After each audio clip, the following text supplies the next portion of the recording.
네, 안녕하세요. 쿠카 잉글리시입니다. 이번 그래미 어워드 최고의 스타는 바로 켄드릭 라마라고 할 수 있죠. 켄드릭 라마는 드레이크를 디스한 트랙 Not Like Us로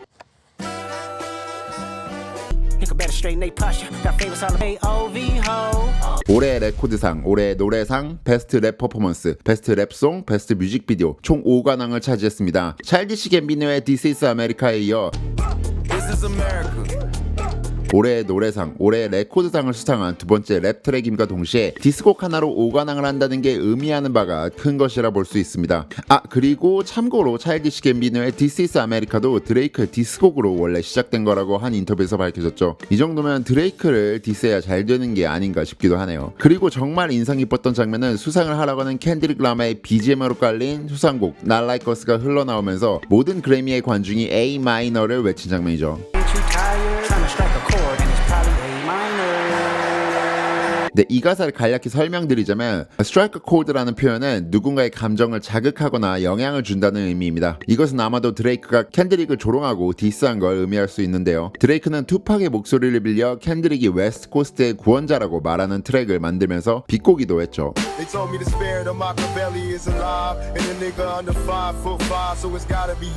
여기서 켄드릭 라마는 A 마이너를 이중적 의미로 사용했습니다. A 마이너는 A 단조라는 의미도 있지만 A 마이너 미성년자라는 뜻의 동음이어입니다. 켄드릭은 이를 이용하여 드레이크가 미성년자와 부적절한 관계를 가졌다는 여러 의혹과 연결시키기도 했죠. 그리고 또 드레이크의 디스곡 Family Matters의 일부도 A 마이너 키로 만들어졌다고 알려져 있습니다. A 마이너의 또 다른 숨겨진 의미로 추정되는 해석은 A 마이너 스케일은 피아노에서 검은 것만을 전혀 사용하지 않고 오직 흰 것만만 사용한다는 것인데요. 이는 드레이크의 혼혈, 흑백 혼혈 배경을 비판하는 더욱 깊은 의미를 담고 있을 수도 있습니다. 켄드릭이 드레이크에 대한 인종적 정체성에 대한 조롱까지 담았을 가능성이 있다는 분석이 있습니다. 네, 다시 시상식으로 돌아와서 또 한 가지 주목할 점은 2025년 그래미 어워드에서 켄드릭 라마는 캐나다 턱시도, 캐네디안 턱시도 스타일을 입고 등장했습니다. 캐나다 턱시도란 데님 재킷과 청바지를 매치한 스타일을 의미하는데요. 드레이크는 캐나다 출신이죠. 많은 사람들이 이걸 드레이크를 겨냥한 패션이다 라고 얘기를 합니다. 캐나다를 대표하는 패션 스타일인 캐나다 턱시도를 입고 나온 게 완벽한 조롱의 마무리가 아닌가라고 사람들이 생각하고 있습니다. 켄드릭 라마는 이번 수상으로 재밌는 기록을 하나 쓰게 됐는데요. 이번에 5관왕을 수상하게 된 켄드릭 라마의 Not Like Us는 드레이크가 지금까지 받은 모든 그래미 어워드와 수상 개수가 같다고 합니다. 드레이크는 2013년에 앨범 Take Care로 최우수 랩 앨범 수상을 했고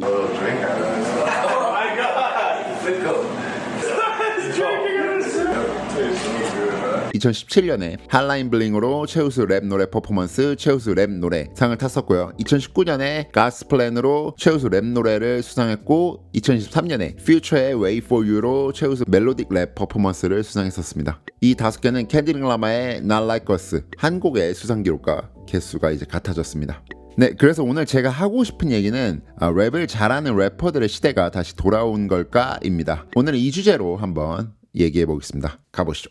네, 최근 10년간 그래미 어워드의 레코드 오브 더 이어 수상곡을 보면 2016년 브루노 마스 업타운 펑크, 2017년 아델 헬로, 2018년 브루노 마스 24K 매직, 2019년 차일디시 갬비노 This is America, 2020년 빌리 아일리시 Bad Guy, 2021년 빌리 아일리시 Everything I Wanted, 2022년 Silk Sonic Leave the Door Open, 2023년 리조의 About Damn Time, 2024년 마일리 사이러스의 Flowers, 2025년 켄드릭 라마의 Not Like Us입니다. 이처럼 최근 수상작들은 This is America를 제외하면 주로 팝과 R&B 장르의 곡들이었지만 2025년에는 켄드릭 라마의 Not Like Us 힙합곡이 수상하면서 힙합 장르의 부활을 알리는 신호로 해석될 수 있습니다. 그 중에서도 랩이 위주로 된 힙합 트랙 말이죠.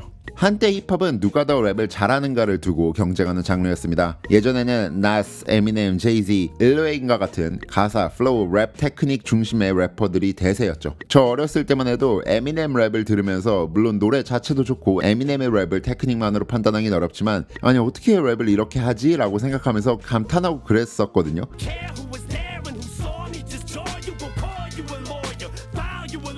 속도로 따지면 버스터 라임스를 듣고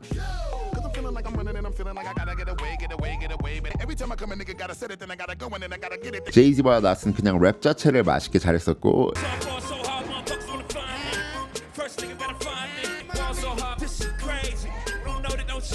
릴 웨인은 가사 보는 맛도 있었거든요. 하지만 최근 몇 년간은 사실 조금은 다른 트렌드였습니다. 랩을 누가 더 테크닉적으로 잘하냐를 따지는 사람은 올드하게 취급받았고 리듬감이 느껴지는 멜로디 위주의 멈블 랩이 인기였습니다.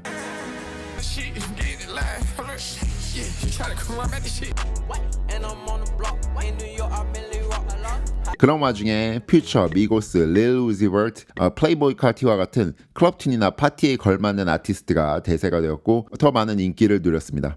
좀 더 정리하자면 요즘 힙합은 크게 몇 가지 방향으로 나누어지고 있다고 간략하게 볼 수 있는데요. 드레이크와 로드웨이브, 포스트 말론과 같은 멜로디 중심의 감성적인 랩을 하는 사람들도 있고요. 트랩이나 하이퍼팝 혹은 레이지 같은 스타일의 실험적인 사운드를 하는 플레이보이 카티, 예이트 같은 아티스트들도 있습니다. 그리고 켄드릭 라마, 제이콜, 나스처럼 강렬한 메시지를 담은 가사 중심의 여전히 스킬풀한 래퍼들도 존재하죠. 그렇다면 왜 사람들이 다시 가사에 집중하고 랩 자체에 집중하게 된 걸까요? 첫 번째는 사회적 메시지에 대한 관심 증가입니다. 최근 몇 년 사이에 Black Lives Matter 운동이라든지 인종차별 문제, 정치적 변화 등과 같은 사회적 이슈에 대한 관심이 굉장히 커지면서 켄드릭 라마 같은 래퍼들은 가사를 통해 이러한 여러 가지 메시지를 전달하고 많은 주목을 받고 있죠. 이는 많은 흑인들의 지지를 받아내면서 트렌드의 변화까지도 조금씩 이끌어냈습니다. 두 번째는 시간에 따른 자연스러운 트렌드 변화입니다. 힙합은 원래는 클럽 튠, 클럽 음악에서 시작이 됐었죠. 하지만 그 후에 거리의 목소리를 대변하고 사회적 메시지를 담아내는 장르가 되기도 했었고요. 90년대 힙합의 본질적인 요소들이 다시 주목을 받고 있는 것입니다. 원래 유행이란 게 한번 돌면 다시 다른 걸 찾다가 원래의 모습으로 회귀하기도 하잖아요. 지금이 점점 그런 시기가 오고 있는 건 아닌가 싶습니다. 세 번째는 드레이크와 켄드릭 라마의 디스전입니다. 저는 둘의 디스전에서 한 가지가 굉장히 인상적이었습니다. 바로 사람들이 가사에 집중하는 것이었는데요. 켄드릭 라마가 디스곡을 워낙 파격적이고 자극적으로 쓰기도 해서 그런 것도 있지만 사실 요즘 리스너들은 가사에 별로 중요도를 두지 않았거든요. 하지만 이번 디스전에서 사람들은 가사 하나하나, 워드플레이 하나하나에 집중하는 모습을 보여줬습니다. 저는 시간이 지났을 때 둘의 디스 사건이 힙합에서 굉장히 큰 변곡점이 되어 있지 않을까 생각을 합니다. 네, 결론은 그래서 랩을 잘하는 래퍼의 시대가 돌아왔을까 하면 제 생각엔 사실 아직 확실한 건 없습니다. 하지만 개인적으로는 그랬으면 좋겠다는 생각도 있습니다. 어떤 과거의 시기는 누구나 그리워하고 그러잖아요. 물론 멜로디 위주의 랩도 여전히 듣기 좋고 인기가 많지만 가사와 메시지가 강한 래퍼들이 다시 주목받고 있는 건 확실한 것 같습니다. 여러분은 어떻게 생각하시나요? 지금 힙합 트렌드에 대해 여러분의 의견을 댓글로 남겨주시면 감사하겠습니다. 그리고 더 많은 영어 표현과 음악 이야기가 궁금하다면 좋아요, 구독 부탁드립니다. 네, 지금까지 쿠카 잉글리시였습니다. 감사합니다.